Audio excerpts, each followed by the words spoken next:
Hello everyone, नमस्कार दोस्तों।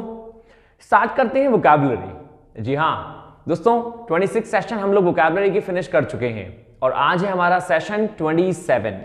आशा करता हूं कि 26 सेशन तक आपने वोकैबुलरी पूरी कंप्लीट कर ली होंगी। लेकिन हाँ, एक बात आप बिल्कुल मत भूलिएगा कभी भी, guys, if you have any kind of doubt then you can write down on my comment box over there, right. आपको कोई भी वोकैबुलरी ऐसी लगती है कि आपको और एग्जांपल्स चाहिए या फिर कोई चीज समझ में नहीं आई तो प्लीज आप मुझसे पूछिएगा जरूर, राइट एवरीवन। चलिए बिना टाइम वेस्ट किए स्टार्ट करते हैं आज की वोकैबुलरी का सेशन नंबर 27 और देखते हैं कि कौन सी है आज की 10 न्यू वोकैबुलरी। रेडी? आइए।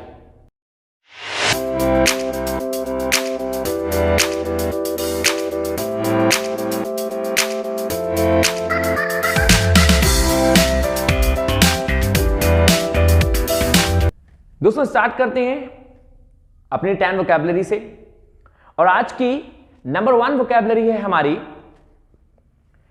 कैमरा डेरे। जी हां, कैमरा डेरे। देखिए, मैं आपको एक बार बताना चाहूंगा, प्रोनाउंसिएशन जो है वोकैबुलरी का वो कंट्री टू कंट्री और रीजन टू रीजन मैटर करता है, राइट। कहीं आपको इसका प्रोनाउंसिएशन कैमरा डेरे मिलता है और कहीं आपको इसका प्रोनाउंसिएशन कमरा डेरी मिलेगा। इट मीन्स यदि हम कैमरे की बात करें तो CAMERA से हम उसको कैमरा प्रोनाउंस करते हैं, लेकिन चूंकि इस वोकैबुलरी में इसका जो स्पेलिंग है वो है CAMARA, तो आप इसको कैमरा ना बोल के आप इसको कमरा डेरी, कमरा डेरी सिंपल बोल सकते हैं। तो खैर अगेन मैं स्टार्ट करूंगा कमरा डेरी। तो कैमरा डेरी एक सिंपल वोकैबुलरी है दोस्तों, जिसका मीनिंग होता है फ्रेंडशिप। जी हाँ, जो एक अच्छी फ्रेंडशिप कहलाती है उसे बोलते हैं कैमरा डेरी। जैसा कि लिखा हुआ है यहाँ पे, फीलिंग ऑफ गुड फ्रेंडशिप, एक अच्छी फ्रेंडशिप की जो फीलिंग होती है, और among the people in a group, आपके जो जितने भी दोस्त हैं उन सब के ग्रुप में एक हमारा हेल्दी ग्रुप है और उस हेल्दी ग्रुप में हमारे अंदर जो फीलिंग आई हमारी दोस्ती की, उसी को बोलते हैं कैमरा डेरी। तो मैं आपसे कह सकता हूं, do you have that camera dairy among your all the friends? क्या आपके अंदर वो गुड फीलिंग है अपने सभी दोस्तों में? This is what we call camaraderie, right. चलिए एग्जाम्पल करते हैं हम इसका। एक एग्जाम्पल है जो कि बहुत सिंपल सा है, जैसा कि आप देख सकते हैं, there is a strong sense of camaraderie among the staff. बहुत बेहतरीन है गाइस सेंटेंस और बहुत सिंपल भी है। There is a strong sense of camaraderie. There is मतलब एक स्ट्रॉन्ग, एक बहुत ही मजबूत सेंस है दोस्ती का अमंग द स्टाफ, स्टाफ में। मतलब ये जो स्टाफ मेंबर्स हैं इनमें दोस्ती बहुत बढ़िया है, इनमें बहुत अच्छी दोस्ती है। This is what we call camaraderie. Is it clear? चलिए दोस्तों स्टार्ट करते हैं नंबर 2 और आज की नंबर 2 है हमारी पग्नेशियस। पग्नेशियस, PUGNACIOUS, पग्नेशियस। दोस्तों पग्नेशियस का जो बेसिक मीन होता है वो होता है क्वेरल और फाइट। जी हां, झगड़ा करना, विवाद करना, लड़ाई करना किसी से, क्वेरल और फाइट। इसी क्वेरल और फाइट को हम लोग एक बहुत बेहतरीन वर्ड में कम्बैटिव भी बोलते हैं। जी हां, कम्बैटिव, COMBATIVE, कम्बैट कहें या कम्बैटिव कहें, इसका मीन्स भी फाइट होता है। तो जब भी पग्नेशियस वर्ड आएगा तो आपको ध्यान रहेगा it means quarrel and fight, right. Sentence है दोस्तों, there is one pugnacious member, there is one pugnacious member in the committee who won't agree to anything. मतलब हमारी कमिटी में एक ऐसा व्यक्ति है जो हमेशा झगड़ालू स्वभाव का रहता है, जिसके अंदर झगड़े की भावना रहती है, जो हमेशा हमसे एग्री नहीं करता पॉइंट पे। तो उसने कहा who won't agree to anything, और वो किसी भी चीज से सहमत नहीं होगा। तो सिंपल सी बात है, जैसा कि अभी हमने एक वोकैब यूज की थी कैमरा डेरी, और हमारे जो दोस्त हैं उनमें किसी का नेचर ऐसा है कि हाँ वो हमेशा फाइट करने का नेचर रखता है, तो हम कह सकते हैं that he has a nature of pugnacious. तो वहीं उसने एग्जाम्पल दिया, there is one pugnacious member, एक झगड़ालू इंसान है इन द कमिटी, कमिटी में, who won't agree to anything, जो किसी भी चीज से सहमत नहीं होगा। Is it clear? सिंपल था दोस्तों। नंबर 2, नंबर 3 है आज की हमारी मेलापर्ट। जी हां, मेलापर्ट, MALAPERT, जैसा कि आप देख सकते हैं malapert. And the meaning of malapert is impudent. What is the meaning of impudent? दोस्तों इंप्यूडेंट का मीन्स होता है बेशर्म। जी हां, ये बेशर्म किस प्रकार का है? ये बेशर्म कोई इंडिसेंट नेचर में नहीं है, कोई अश्लील बेशर्म नहीं है। ये यहां बेशर्म से मतलब एक ऐसा इंसान जो बहुत ही रूड है, राइट, एग्जैक्टली। आपने काफी लोगों को देखा होगा, आपने किसी से पूछा भाई साहब रास्ता बता दो, और वो आपको रास्ता ना बताते हुए वो अपना मुंह बना ले, तो this is what we call impudent. एक ऐसा इंसान जो बहुत ही ढीठ स्वभाव का होता है, राइट। तो यहां उससे मतलब है कठोरता से। ये एक इंसान जो बहुत कठोर है, जो बहुत ढीठ है, जो सुनता नहीं है आसानी से, यही कहलाता है मैलापर्ट। तो इसका मीनिंग क्या लिखा? इम्प्यूडेंट, बोल्ड और सॉसी। बहुत ही प्रॉपर वर्ड है, बहुत ही अच्छा वर्ड है सॉसी। सॉसी मतलब सॉस से नहीं है, यहां पे सॉसी का मतलब एक ऐसे इंसान से जो बहुत ही ढीठ होता है, जो बहुत अपने आप में ही मानता है चीजों को, किसी की ना सुने। It's called malapert, right. चलिए एग्जाम्पल के तौर पे मैं आपसे कह सकता हूं Rohan is a malapert boy.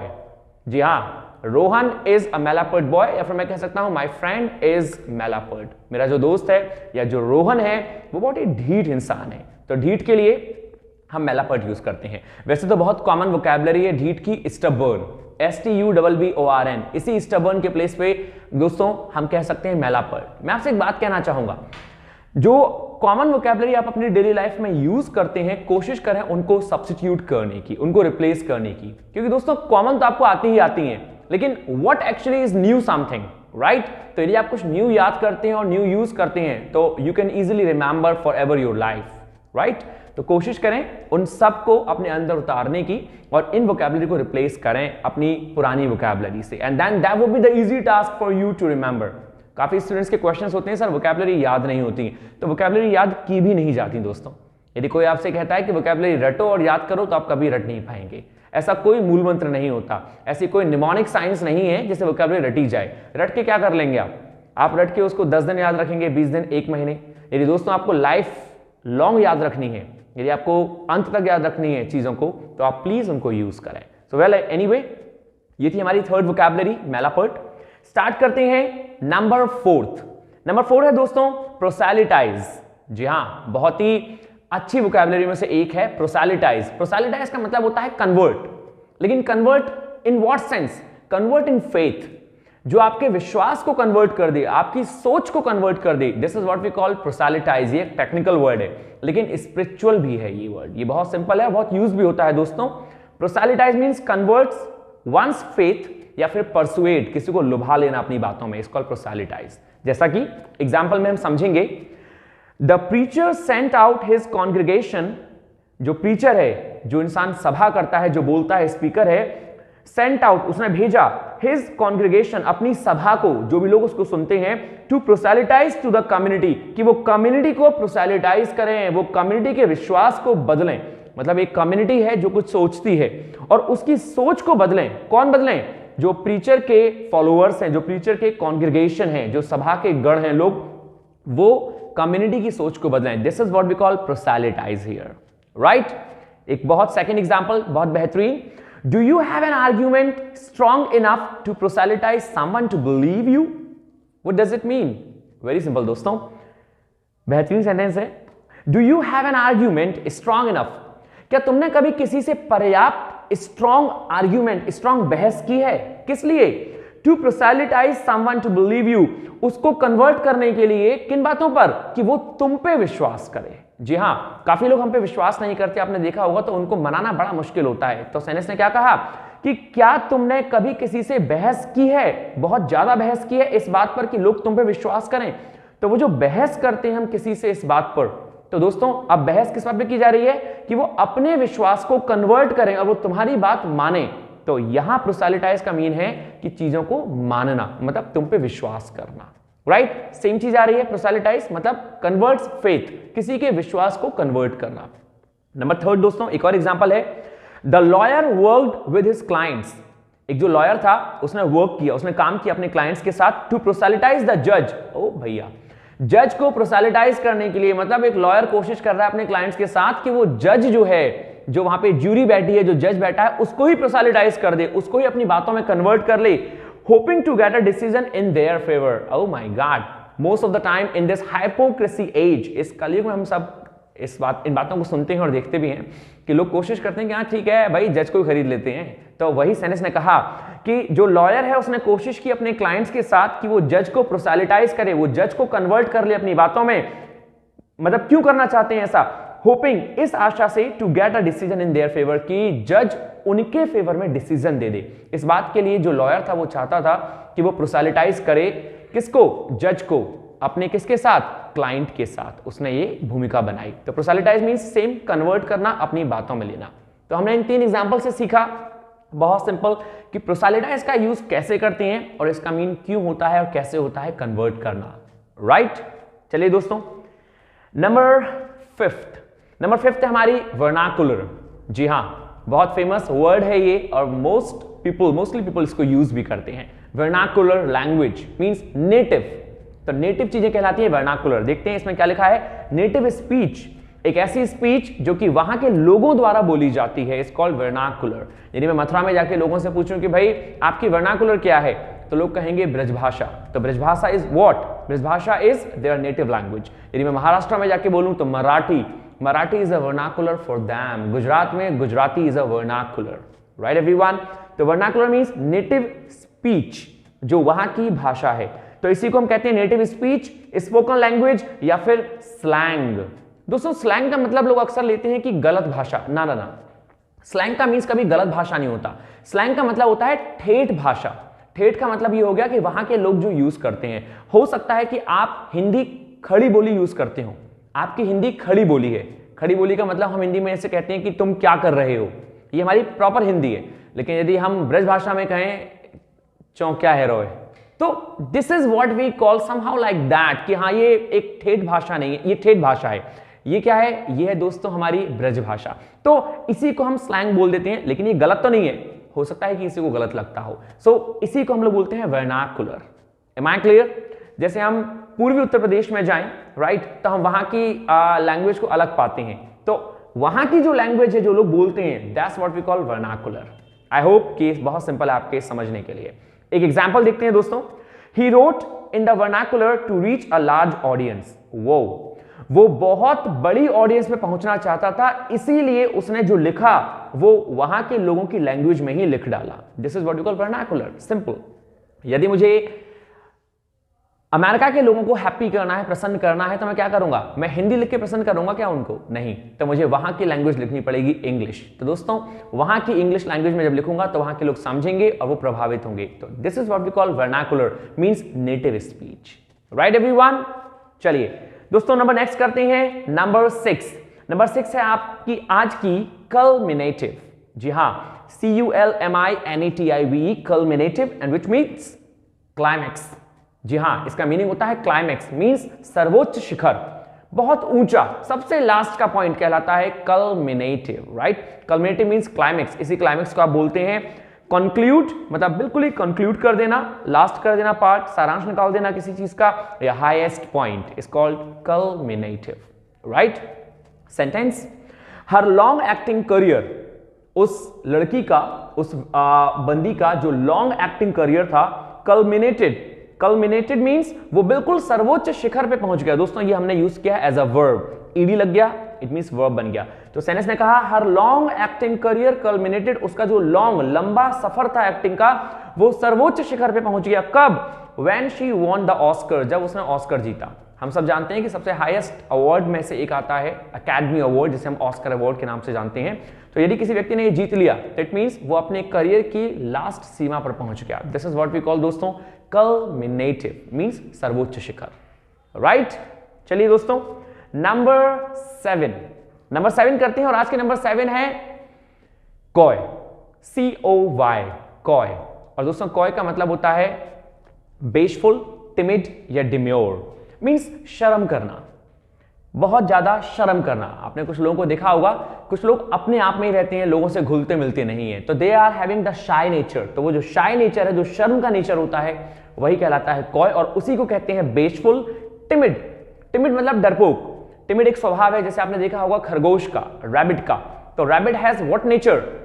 It has timid nature, थोड़ा डरपोक स्वभाव का है, किसी के आते भाग जाता है, राइट। ऐसे हमारे घर में भी हमारे कुछ भाई बहन होते हैं जो सबके सामने सबसे मिलना नहीं चाहते। So it means they are having the coy nature, they are having the timid nature. तो वही मतलब है दोस्तों कॉय का।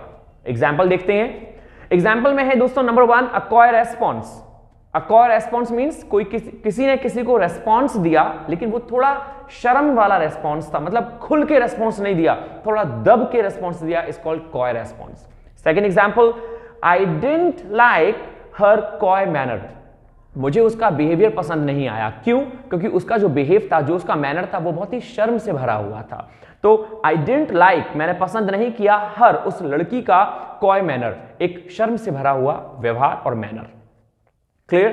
नंबर थर्ड एग्जाम्पल दोस्तों, he gave a coy answer, उसने जो आंसर दिया वो बहुत डर के दिया, बहुत शर्म से भरा हुआ आंसर दिया, बहुत डर डर के दिया, जबकि वो जानता था लेकिन फिर भी पता नहीं क्यों डर रहा था। तो कॉय मीन्स एक प्रकार का डर, एक प्रकार की शर्म करना। Right everyone?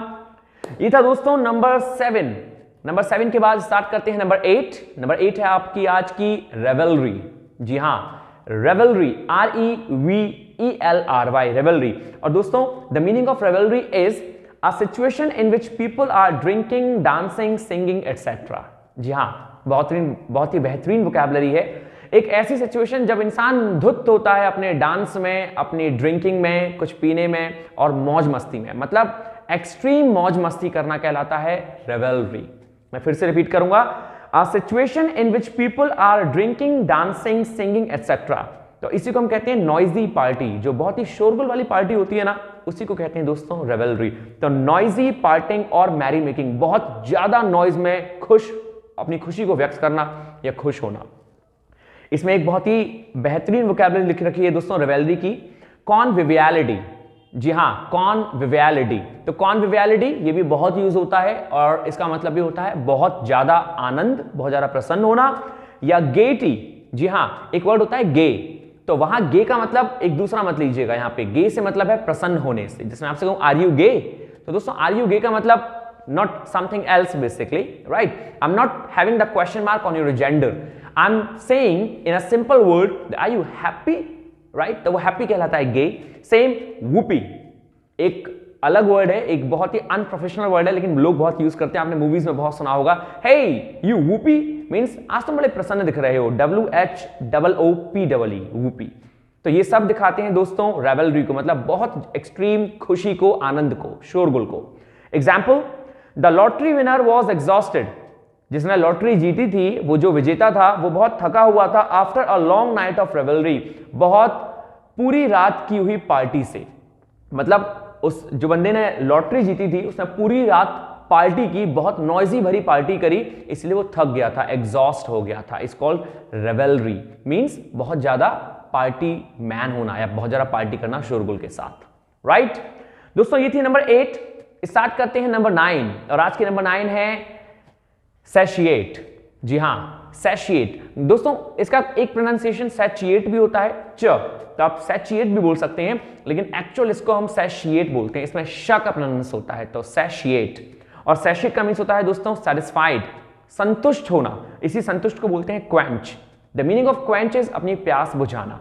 तो दोस्तों प्यास बुझाना ये भी तो एक प्रकार का संतुष्टि है। आपने पानी पी लिया तो आपके पानी पीने से प्यास बुझ गई, तो दोस्तों प्यास बुझ गई मींस आप संतुष्ट हो गए। तो वही मैंने आपसे कहा सेटिस्फाइड, अपने फुल एक्सट्रीम तक सेटिस्फाइड हो जाना। आपने कोई काम किया और आपको सेटिस्फैक्शन मिल गया, आपको आनंद मिल गया, जिस कॉल सैशिएट। राइट?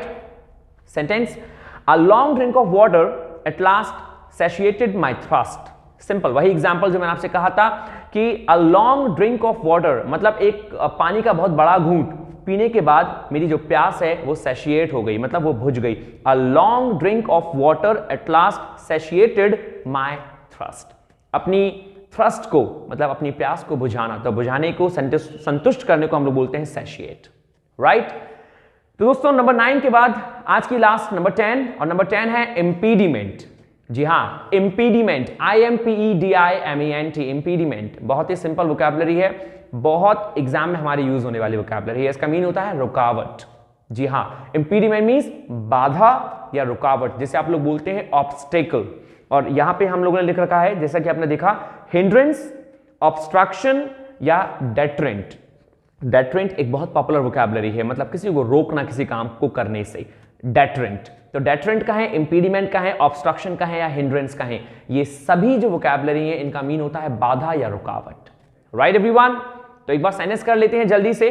सेंटेंस है, even though Radhika has a slight impediment, यद्यपि हालांकि राधिका जो थी उसको थोड़ी सी रुकावटें हैं क्या करने में, कोई भी काम करने में। शी इज स्टिल कॉन्फिडेंट, लेकिन वो फिर भी कॉन्फिडेंट है speaking in front of large groups, बहुत बड़े लोगों के सामने बोलने में या बहुत ज्यादा लोगों के सामने बोलने में वो फिर भी कॉन्फिडेंट है। हालांकि उसको थोड़ी रुकावटें हैं, मतलब शायद हो सकता है कि उसकी स्पीच की तैयारी ना हो सकता है कि वो थोड़ा अपने आप को अलग महसूस कर रही हो, लेकिन फिर भी राधिका जो बंदी है वो कॉन्फिडेंट है एक लार्ज ग्रुप, एक नंबर ऑफ पीपल के सामने बोलने में। तो दोस्तों यहां पे वर्ड यूज हुआ impediment, even though Radhika has a slight impediment, यद्यपि या हालांकि राधिका जो है थोड़ी सी रुकावट रखती है, हैव अ स्लाइट मतलब हल्का सा, थोड़ा सा, राइट। दोस्तों एक और एग्जांपल ले लेते हैं, last second example, the difference in the two cultures, जो डिफरेंट है दो कल्चर्स में, राइट, कल्चर आप लोग समझते हैं, तो the difference in the two cultures was an impediment, दो कल्चर में जो डिफरेंस है वो एक रुकावट का काम करता है, वो एक रुकावट है, क्यों, to the two girls becoming friends. ओहो दोस्तों बड़े दुख की बात है, तो उसने सेंटेंस में कहा कि दो लड़कियों की दोस्ती में वो जो कल्चर है वो रुकावट का काम कर रहा है। हो सकता है वो दो लड़कियां अलग अलग जाति से बिलोंग करती हो और शायद वही उनकी फ्रेंडशिप के बीच में कोई ना कोई अवधारणा आ रही हो, तो इसी को बोलते हैं इंपीडिमेंट, मींस रुकावट होना, राइट। मैं आपसे कह सकता हूं, do you have any impediment in learning English, simple, क्या आपको कोई रुकावट है इंग्लिश पढ़ने में, so this what we can use, right everyone. ये थी दोस्तों आपकी आज की 10 वोकैबुलरी, मैं आशा करता हूं कि आपको समझ में आया होगा और इसी आशा के साथ मैं फिनिश करता हूं आज की आपकी पूरी की पूरी 10 वोकैबुलरी दोस्तों। लेकिन please just remember, don't forget to learn and to make the sentences. दोस्तों कोशिश करें कि हर एक वोकैबुलरी पे सेंटेंस बनाएं और आप मुझे 2 वोकैबुलरी ऐसी चूज करें जिन पे आप सेंटेंस बना के भेज सकते हैं। सो फिनिश करते हैं आज का सेशन यहीं पे दोस्तों, बट हाँ don't forget to subscribe the channel and share and like the video. So that's it for today, so thank you दोस्तों, take care of yourself, stay happy, stay healthy and stay hungry. Thank you दोस्तों, नमस्कार।